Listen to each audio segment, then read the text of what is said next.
গত কয়েক দশকে বাংলাদেশের যে খাতগুলো নীরবে বিশ্বমঞ্চে নিজেদের অবস্থান শক্ত করেছে তার মধ্যে অন্যতম সফটওয়্যার ডেভেলপমেন্ট সেক্টর। তৈরি পোশাক খাতের পর এবার বিশ্বজয়ের নেশায় ছুটছে বাংলাদেশের আইটি খাত। দেশের গণ্ডি পেরিয়ে এখন বিশ্বের ১০৪টিরও বেশি দেশে আইটি সেবা ও সফটওয়্যার পণ্য রপ্তানি করছে প্রায় ৪০০টিরও বেশি প্রতিষ্ঠান।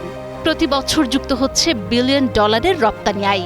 কিন্তু কিভাবে এক সময়ের আউটসোর্সিং নির্ভর খাতটি আজ বৈশ্বিক জায়ান্টদের কৌশলগত প্রযুক্তি অংশীদার হয়ে উঠল?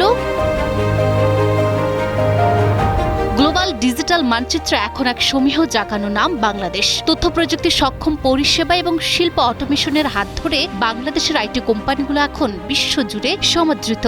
দেশের প্রায় ৪,৫০০-এরও বেশি নিবন্ধিত আইটি প্রতিষ্ঠানের হাত ধরে তৈরি হয়েছে ৩ লক্ষাধিক আইটি পেশাজীবীর এক বিশাল কর্মী বাহিনী, যার মধ্যে ২,৮৮০টি প্রতিষ্ঠানই দেশের শীর্ষ সংগঠন বেসিসের সদস্য। ব্রেইন স্টেশন 23, ভিভাসফট, অ্যানোসিস সলিউশনস কিংবা বিজেআইটি নামগুলো এখন শুধু দেশেই নয়, আন্তর্জাতিক বাজারেও এক একটি আস্থার প্রতীক।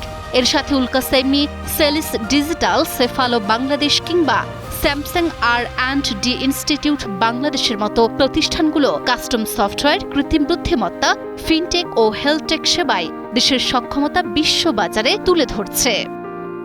আজই নিন রবি ওয়াইফাই আর কুইজ খেলে প্রতি সপ্তাহে জিতেন টিভি। বাংলাদেশের সফটওয়্যার খাতের মূল শক্তি এখন আউটসোর্সিং, অফশোর ডেভেলপমেন্ট এবং SaaS মডেল। বেসিসের তথ্যমতে ২০২৪-২৫ অর্থ বছরে প্রায় ৫০০টি প্রতিষ্ঠান রপ্তানিতে যুক্ত রয়েছে, যার মধ্যে শীর্ষ 10টি গন্তব্য হল যুক্তরাষ্ট্র, জাপান, যুক্তরাজ্য, দক্ষিণ Korea, Norway, Denmark, Netherlands, Hong Kong, Singapore ও কানাডা। ইউরোপীয় ইউনিয়নের জার্মানি, নেদারল্যান্ডস কিংবা নরওয়ের স্টার্ট আপগুলোর জন্য নিয়মিত সফটওয়্যার বানাচ্ছে ব্রেইন স্টেশন 23 কিংবা সেফালোর মতো প্রতিষ্ঠান।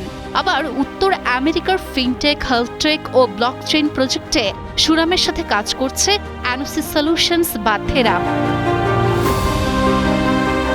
অন্যদিকে এশিয়া প্যাসিফিক অঞ্চলে, বিশেষ করে জাপানিজ মার্কেটে আউটসোর্সিং ও আইটি কনসালটেন্সিতে এক বিশাল ব্র্যান্ডে পরিণত হয়েছে বিজেআইটি। শুধু তাই নয়, মধ্যপ্রাচ্য ও আফ্রিকার দেশগুলোতে বাংলাদেশের তৈরি ERP সলিউশন ও টেলিকম সফটওয়্যার এখন বেশ জনপ্রিয়। অটোমেশন আর কৃত্রিম বুদ্ধিমত্তার এই যুগে বাংলাদেশ তার মেধা ও উদ্ভাবনী শক্তি দিয়ে বিশ্বকে তাক লাগিয়ে দিচ্ছে।